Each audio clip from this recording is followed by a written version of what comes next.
Okay, I'm about to show you guys something really disgusting that I've been wanting to show you for a while. And I honestly have not had the chance to record this. So this is like a week overdue and it's gonna be nasty. But I need to show you because this is actually a really interesting part of fermentation if it goes wrong. So let me give you a little backup story.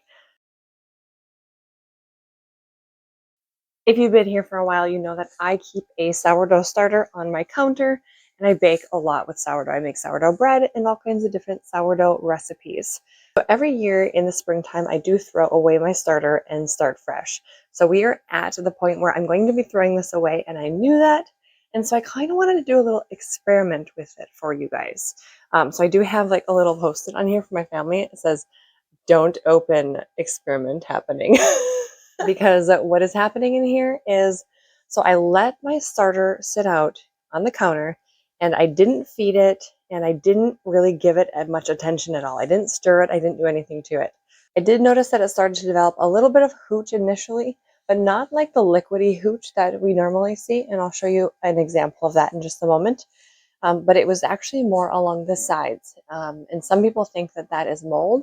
I will show you a version of it in here, which this has got all kinds of things going on. It's really quite gross, actually. And then it started to change in a different way, and that's what I'm going to show you. This is sourdough starter that was sitting in my refrigerator. So this liquid on top, this has been in my refrigerator for probably like 3 or 4 months. And it was just discard that had been built up. I had kept adding to it.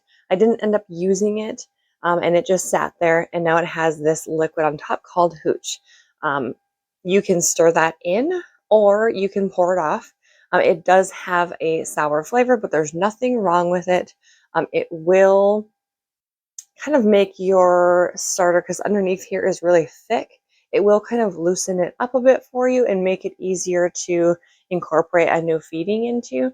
But it's definitely, it's not harmful. It's totally fine. It's a normal result of a hungry sourdough starter. So this liquid can get really, really dark, almost black, or black, or like a really dark purple. Again, that is just, it's called hooch, and it just means that your starter is hungry and needs to be fed flour, needs a feeding. So this is totally fine, but I'm going to be throwing this away as well. Again, like I said, I throw away all my starter every spring, and I will start completely from scratch. So this is included in that, but I will turn this into a fermented feed for our chickens before I do that. So I'm not going to toss this one in the garbage because this one is still healthy, but I am going to turn this into fermented sourdough grains. And I do have a video on that if you're interested. It's a really good way to get some extra nutrients for your chickens. Okay, so behind me here, because I know that this is gross and it is unhealthy bacteria. It's not good bacteria that's in this that I'm going to show you. So I have bleach that I'm going to bleach this out with, so it's ready to go and super sanitized for when I do use it and start my starter again in about a month. I'll start it again in about a month.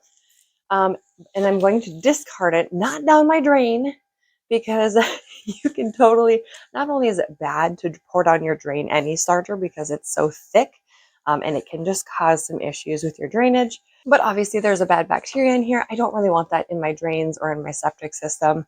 And so I'm actually going to be putting it in, I double lined with a bag, in just this Tupperware container, just a throwaway like ice cream container.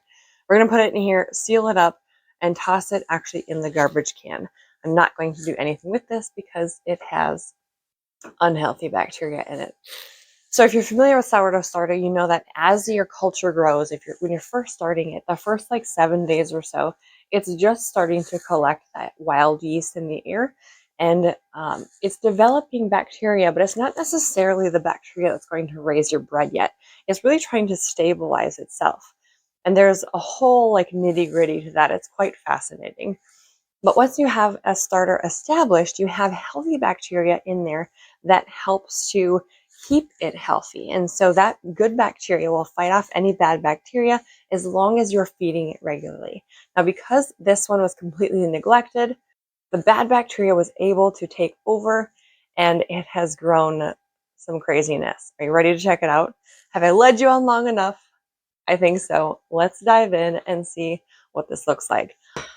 Here we go. It's in my sink because I don't want to risk this getting on anything. I really wanted to make sure I do this safely. I cleaned out my sink, made sure nothing else was in here, and here we go. Okay,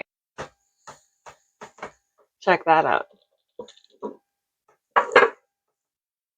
I'll take you a little closer here. Okay, so here you see this pink crust that's on the top. That is the bad bacteria, the specific bad bacteria that I'm referencing here, that not people don't often see. Now, if you feed your starter with like a rye flour, you can get a pink hue to your starter, and that is not this bacteria, especially if it's just, within a couple days of feeding it. That is the type of grain and the way that it ferments. Now, this has been obviously sitting on my counter for a few weeks and not stirred, not tended to, and it was allowed to develop this pink crust here. This is not healthy, no longer will be used. You can see some little crusty things that had fallen from the side. Usually in a sourdough starter, you will get some, especially if you have a big container like this, you'll get some sourdough starter on the top that will just kind of crust up because it gets exposed to air a little bit and it will fall in. That is always totally fine if you have a healthy starter to stir that in. That is no big deal. On the side here, you can see some dark spots. At this point, these are like moldy spots, but initially, sometimes in this container, because it's so large, if I don't feed this within like 24 to 48 hours and it starts to get hungry, these spots will darken on the sides, but it's not mold at that point. It's actually just where the hooch will start to develop because of the exposure, the cultures that are exposed there, and they're hungry faster than the large culture in the center. So sometimes if you see it on the sides within a day or two of your last feeding, that's not typically going to be mold. Now these are not necessarily fuzzy, but you can tell the mold by the spottiness that it has. So this, like I said, this is not a healthy starter. This is very, very bad. If your starter ever looks like this, don't use it, don't scrape it off, throw this crap away. So now that you've seen a really gross moldy starter, you know what to look for. Hopefully that'll be helpful down the road if you ever neglect your starter and get to a point where you're questioning, is this thing safe? Is it salvageable?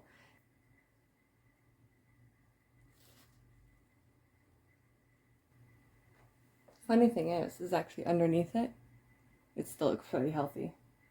But don't be fooled. Don't mess with that.